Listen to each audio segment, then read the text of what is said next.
आत्मदेव जी की जो पत्नी थी वो कहने लगे कि ओहो क्या बात है, अपने पुत्र का नाम रख रहे हो और अपने नाम से मिलता जुलता।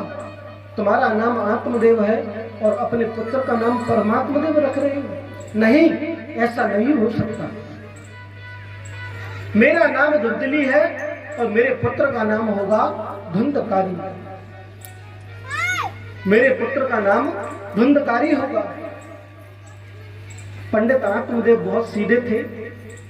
पंडित जी ने कहा कि ठीक है महाराज, महारानी, आप जो धीरे धीरे धीरे धीरे दोनों पुत्र बड़े होते चले जा रहे हैं। गोकर्ण जो पुत्र था वो बहुत श्रेष्ठ पुत्र था और जो छोटा वाला जो पुत्र था धुंधकारी, वो वेश्याओं का गमन करने लगा, चोरी डकैती करने लगा, सारे काम करने लगा। जैसे ही वेश्याओं का गमन करता और वेश्याओं ने एक दिन सोचा ये चोरी करता है, पता नहीं कहां से माल लेकर के आता है, अगर एक दिन ये चोरी में पकड़ा गया हमें भी दंड देगा, इसलिए इसका साथ छोड़ दो। धुंधकारी ने अपने मन में सोच लिया कि ऐसा करता हूं, अब घर से चोरी करना प्रारंभ करता हूं। जैसे ही घर से चोरी करना प्रारंभ किया तो अपनी माता के पास में चला जाता और माता से जाकर के कहता कि माँ, मुझे आज सोने की चूड़ी दे दो, आज मुझे कुछ धन की जरूरत है। माँ कहती बेटा तेरा ही तो है, ले जा, सब कुछ तेरा ही है, और किसका होगा यहाँ पर।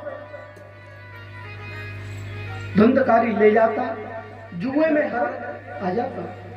जैसे ही जुए में घर आता माँ से बोलता माँ मुझे कुछ धन की और आवश्यकता है। माँ कहती बेटा तेरे बिना कोई नहीं है, सब तेरा ही है, धीरे धीरे अपना खर्चा पानी चलाता रहे, तेरा ये सब कुछ ले जा। धुंधकारी जो था सब जुए में और शराब में हारने लगा। जैसे ही हारने लगा तो धीरे धीरे धीरे धीरे समय व्यतीत होता चला गया। जैसे ही समय व्यतीत हुआ धुंधकारी आया और माँ से कहा कि माँ मुझे कुछ जेवरात दीजिए, जो लॉकर की चाबी है मुझे दीजिए।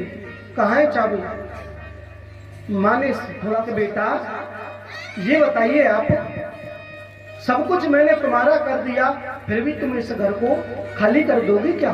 क्या बात है, क्या बात है। धुंधकारी ने अपने मन में सोचा कि माँ ऐसे नहीं देगी। धुंधकारी अपनी माँ से बहुत जबरदस्ती करने लगा।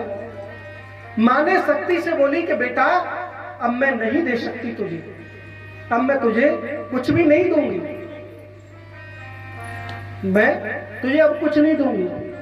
धुंधकारी अपने हाथ में चाकू लेकर के आया और दौड़ करके अपनी माँ को मारने के लिए दौड़ा कि माँ मर जाएगी तो मुझे शर्म मिल जाएगा।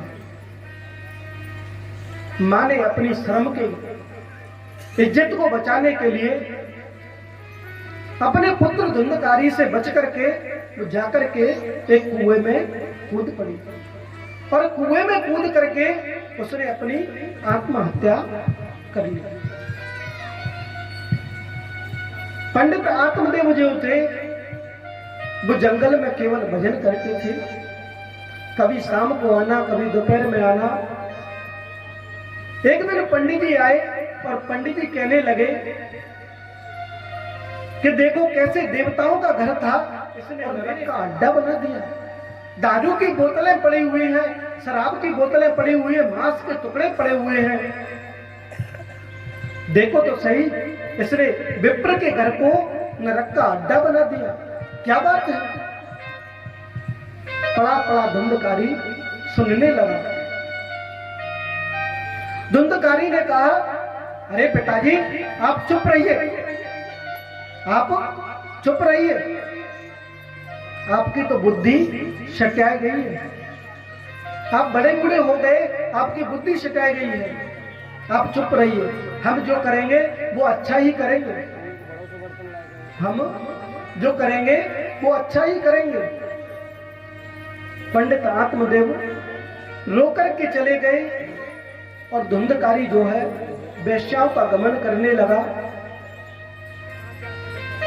वेश्याओं का गमन करते करते करते करते थोड़ा सा समय व्यतीत हुआ। वेश्याओं ने सोचा कि जैसे ये चोरी कर रहा है, एक दिन ये पकड़ा भी जाएगा, राजा हमें भी दंड देगा, इसको भी दंड देगा। धुंधकारी जो है एक कठिया पर पड़ा हुआ सो रहा था। वेश्याओं ने सारे सोने चांदी जेवर